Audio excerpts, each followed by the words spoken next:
Buenas tardes. Hoy Mexicanas al Grito de Guerra nos encontramos con el doctor en Derecho Laboral Alberto Regino Cruz. Licenciado, buenas tardes. ¿Cómo está? Bien, trabajando como siempre. Muchísimas gracias por recibirnos, por darnos esta entrevista para Soy México. Al contrario, es un placer poderles servir en algo, aportar algo de los pocos conocimientos que tengo en materia de trabajo. Bueno, ¿En qué le puedo servir?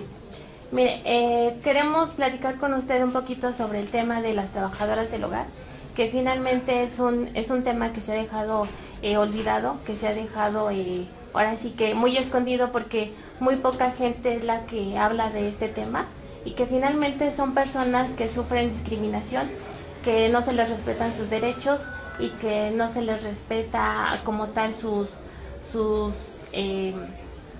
¿cómo podría llamarlo? Sus derechos que están establecidos en la Ley Federal del Trabajo. Así es. Como es de descanso, ¿sí? El tiempo suficiente para descansar, para tomar sus alimentos. Y otra cuestión es de que se ha visto que los alimentos pues, son bastante deficientes, e inclusive yo llevo varios juicios laborales en donde estoy representando a los trabajadores del hogar y se quejan ellas de que el patrón o la patrona únicamente los limita a 2 sándwiches, y si ellos abren el refrigerador y pretenden tomar algo de fruta, pues se molestan.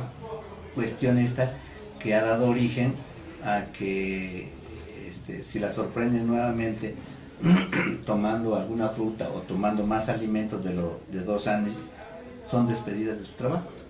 Tengo varios juicios en el cual también el trabajador del hogar pues no puede enfermarse, porque el día que se enferma, ese día automáticamente es despedido. O si falta un día por cuestión de enfermedad y ella se va al médico particular, porque al no contar con la afiliación ante el Seguro Social, pues obviamente que estas tienen que buscar la forma en que sean atendidas. Ahorita con esta cuestión de que las farmacias ya están prestando un servicio médico, en lo cual el costo es bastante, pues un poco económico, digamos, ¿no? A comparación de otras clínicas u hospitales que cobran muy caro. Entonces el trabajador del hogar pues se va en busca de lo más económico. Sí, tengo varias información de que así está sucediendo, ya que el llamado Seguro Popular pues en nada les ayuda, porque únicamente hay que hacer una fila para que los atiendan, y luego ya que los atienden pues no les dan medicamentos, les dicen aquí está tu receta y ve a ver cómo le haces para el medicamento, ¿no? Entonces yo considero que hay bastante discriminación y están desprotegidas, y lo que siempre he recomendado en las oportunidades que he tenido en participar en algunas reuniones, yo siempre he dicho que el seguro de las trabajadoras del hogar debe de ser obligatorio y no voluntario, como erróneamente está en la ley. Debido a esto que usted nos comenta, o sea, ¿qué se le suele pagar a una empleada del hogar y qué es lo que se le debe pagar? Bueno, el salario está bastante bajo, sí, porque hay trabajadores que ganan escasamente pues el mínimo, que son 60 pesos, 62, ahorita actualmente está en 62.35, algo así. Entonces muchas veces se les da 70 pesos diarios, pero con un horario bastante excesivo, ¿no? Porque en la reforma a la Ley Federal del Trabajo fue tocado en forma incorrecta, ya que a mi consideración estaba mejor planteado como está actualmente, porque el artículo 333, sí, en la ley anterior se hablaba de que se les debería dar un tiempo suficiente para tomar sus alimentos y para descansar. Ahora con la reforma, ese mismo artículo 333 nos indica que deberá de gozar de 9 horas el trabajador del hogar en la noche para su reposo, y de 3 horas intermedias entre el turno vespertino y entre el turno matutino y el turno vespertino. Entonces, ¿qué quiere decir esto? Que de alguna forma le está imponiendo al trabajador que trabaje 12 horas, ya que sumada las 9 horas de la noche para dormir o descansar, más 3 horas que existen entre el turno matutino y turno vespertino, son 12 horas. Y automáticamente debe entenderse que entonces el trabajador del hogar debe de cubrir 12 horas diarias. Entonces estamos en contradicción con lo que establece la Constitución de los Estados Unidos mexicanos y en base a la Ley Federal del Trabajo, que nada más reglamenta de 8 horas. Sí, entonces, a mi considerar, no es correcto esa reforma que se le hizo a ese artículo. Sí, de alguna manera estamos viendo ahí que las horas laborales pues exceden a lo que, como usted dice, a lo que establece la ley. Sí. Porque finalmente tienen nada más un día de descanso, que sería el domingo. En la ley anterior decía un día de descanso. Ahora, en la reforma, dice que tendrá derecho a un descanso de día y medio. Entonces estaríamos pensando de que y en la realidad lo que sucede es que no se cumple con tal situación, porque los patrones únicamente le siguen dando el día domingo de descanso, pero se olvidan de que la ley con la nueva reforma dice que deberán de descansar día y medio por semana. Entonces no se está cumpliendo con este precepto, ¿no?, que dice de un día y medio. Entonces ellos siguen dándoles nada más únicamente un día, que es el día domingo. Ahora, si tú como trabajador del hogar tratas de imponer y decirle esto, pues se molestan y entonces es motivo de que los despido nuevamente, ¿no? Entonces no se está cumpliendo actualmente.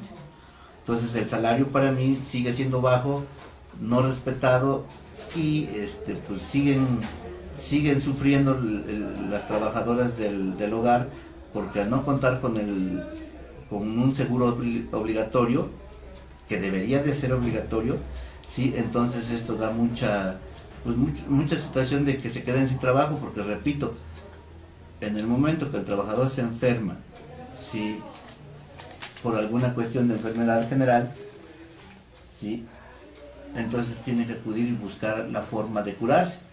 Cuestión esta que los medicamentos y el tiempo no le es pagado al trabajador.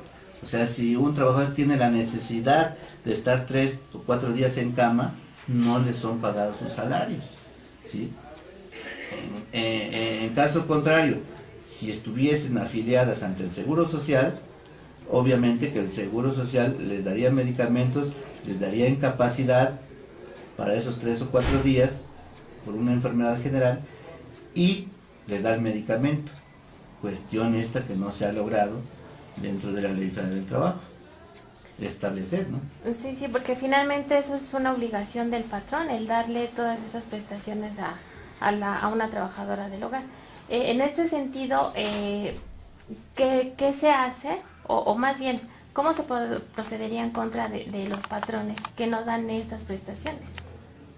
Pues desgraciadamente, como repito, pues al no estar establecido en la ley de que el seguro debe de ser obligatorio, pues los patrones siguen discriminando, humillando a la clase trabajadora, que en este caso sería el trabajador del hogar. O sea, ¿por qué? Porque no hay una ley. Entonces, si tú demandas la inscripción ante el Seguro Social, existe jurisprudencia emitida por la Corte que dice que el seguro debe de ser voluntario y no obligatorio.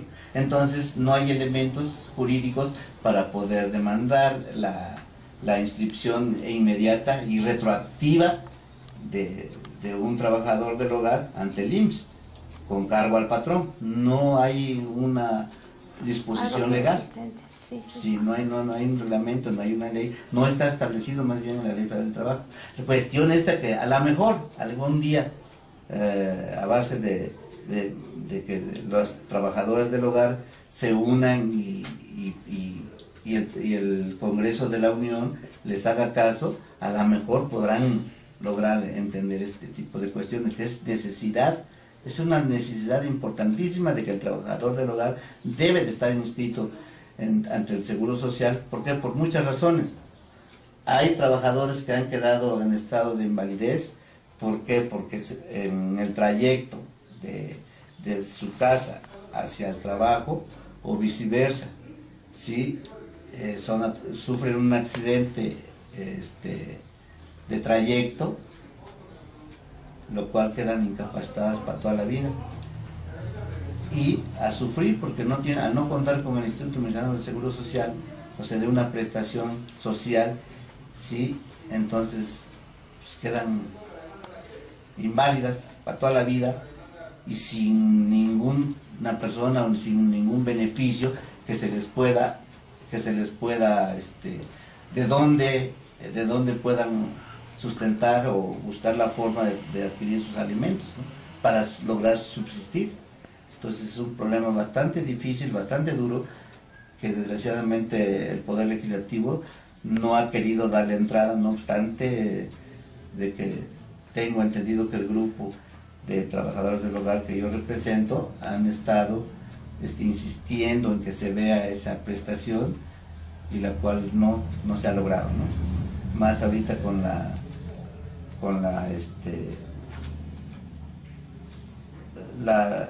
pues sí, repito, el Poder Legislativo de la 61 y 62 legislatura, que en lugar de preocuparse, pues están perjudicando más a la clase obrera, ¿no? Porque pues ahí está la reforma a la Ley Federal del Trabajo, ¿no? Que no se necesita de más cuestiones que ver, ¿no? Simplemente ahí está la ley, la reforma que hicieron, que aprobaron indebidamente. Echaron abajo lo que ya hace 100 años les costó al Poder Constituyente, ¿verdad? Con la creación del artículo 123 y el establecimiento de la Ley Federal del Trabajo. Entonces, ahora las prestaciones adquiridas y todos los derechos adquiridos se han venido abajo con la legislatura 61 y la legislatura 62 actualmente, ¿no?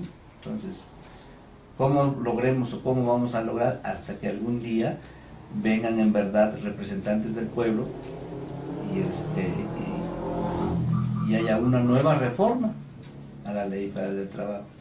Esta reforma no creo que dure mucho, porque ya se están dando cuenta los patrones que en lugar de serles beneficiada, pues se están quedando sin empleados, sin obreros, sin trabajadores.